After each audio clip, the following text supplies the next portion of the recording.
هلا حبايبي، شلونكم؟ شو اخباركم؟ ان شاء الله بخير.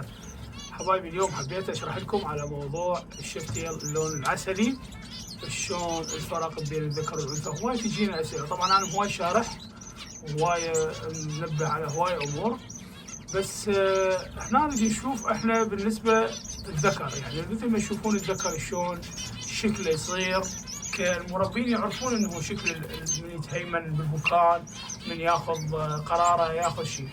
احنا اليوم الالوان موجوده مختلفه، طبعا اكيد اذا تشوفون الطيره الوانها مختلفه عن الذكر، بس هذا مو شيء مهم. يعني اليوم انا اذا اجاني باستيل شلون راح اعرف؟ اذا اجاني البينو، اذا اجاني الابيض واللحيه مالته كريميه او اللحيه مالته بيضة، شلون راح اعرف الذكر من الانثى؟ فاكيد ما راح اعرف. بالنسبه هنا نريد نعرف الذكر عن الانثى، فاكو فروقات. الفروقات نعرفها احنا كمربين، كحركه الفحل، كاستغلات اموره. هسه مثل ما تشوفون الفحل بلش يغرد، هاي يعيط، يعني جد ما يقدر يطلع، عنده اصوات تختلف عن الانثى. الانثى ما اقول لك تطي تغريده وما تطي، بس ما تطي مثل الفحل. الفحل لا، ينطي تغريدته اقوى، يعني ضخامته تختلف. وجوز مرات بعض اكو فحله لا تكون ما عندها ضخامه وكل يجيك الضخامه، يعني شوف الضخمه مو ضخمه الفحل، فمو يعني مو شرط. يعني حتى بورقه هوايه فينيشات، يعني بالدايمون او بالجولدن، اكو جولدن ترى ما يبين الذكر والانثى يعني. فهاي خلينا نكون لازم عندنا نعرف انه معلومه. اثنين، انه انت تريد تعرف الذكر عن الانثى، شيء اسرع لك، شيء افضل لك، بس اريد من عندك تبقى الفحل وحده. يعني انا متاكد اذا اسوي لك حلقه الفحل وحده ما راح يسكت لحد ما اذب له الطيره. عرفت شلون؟ راح اسوي لكم هيك حلقه حتى نعرف ذكر راح اعزل لكم واشوفكم شلون تغريده يصير بالنسبه للذكور، شلون نقوم تغرد. بالنسبه للستار فينيش، بالنسبه للجولدن، بالنسبه للباروت، اللافندر، البوم فينيش، فكلها مغرده هاي الطيور. احنا ما نقول تغرد يعني تغريده حاله التغريد الكناري وكذا، لا، بس اكو لها اصوات، لها حلوه، اصواتها تصير تختلف عن الانثى. مثل ما تشوفون طبعا الفحل هو اللي هو فوق والانثى هذه.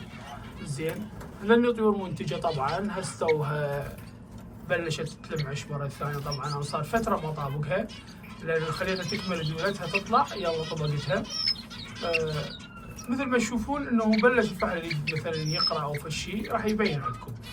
طبعا طول المزاوجات سابقا ومعطي انتاج سابقا، يذبل دائما، مرات نورمال، مرات يذبل نفس الشكل. اثنين، موضوع الحجم، هواي يسالوني شنو الفرق. اكو طيور تنباع باسعار رخيصه اللي هو نفس الشفت.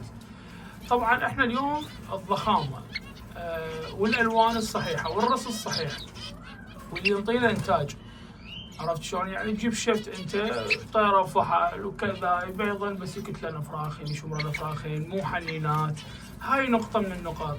اثنين، طبعا هو الرزق. طبعا الرزق موجود عند رب العالمين، اكيد هو من يدي الزق، اكيد هذا الشيء يعني يجي من عنده. بس اليوم الرز الصحيح انه هو ما يختلف عليه اثنين، لانه هو الرز الصحيح بالمستوى يكون افضل. يعني مثل ما تشوفون الطيور خشانتها، نظافتها، هذا اهم شيء.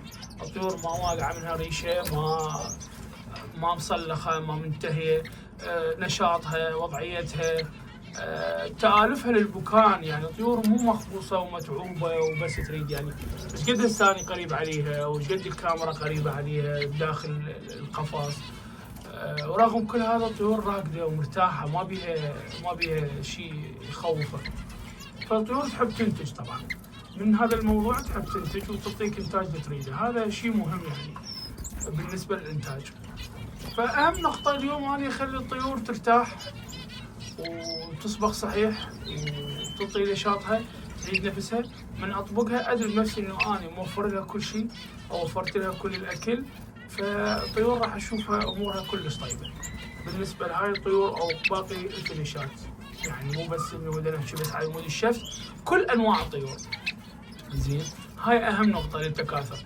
درجة الحرارة طبعا بالصيف بالشتاء اكيد لازم نضبطها على 27 او 26، هي هاي الافضل. الرطوبة ضرورية بالنسبة لتفقيس الافراخ، وراح اشرح لكم مقطع شلون نحافظ على الافراخ داخل البيضة. تحياتي وياكم حسين انجل، مع السلامة.